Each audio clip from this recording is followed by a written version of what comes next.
Imagine it's a warm summer morning and a 11-year-old girl leaves her home to do something completely ordinary.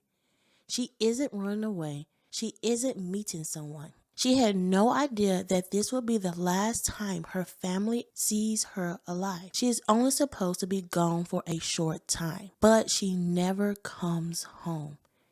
As the hours pass, her family begins searching the neighborhood. At first, there is still hope. Maybe she stopped somewhere. Maybe someone saw her.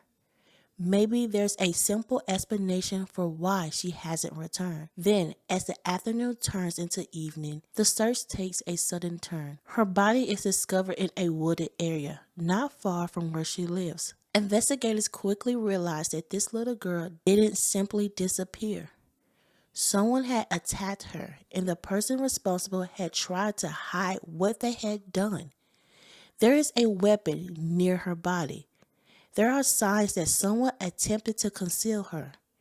And there are details at the crime scene that leave investigators with more questions than answers. Who would do something like this to a child?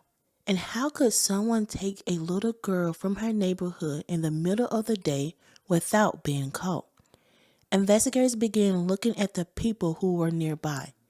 They find possible suspects. They question people who may have seen something. But the evidence isn't enough to tell them exactly who is responsible. But then the case goes cold. For decades, the family is left without answers. But 40 years later, something happens that brings the case back to life.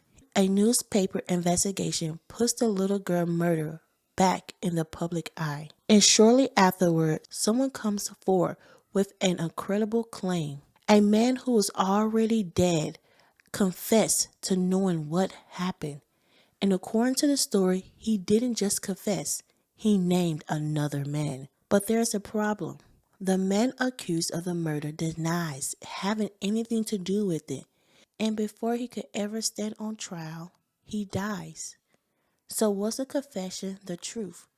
Was an innocent man accused? And after all these years, could the answer to the little girl murder have been lost with the people who knew what really happened?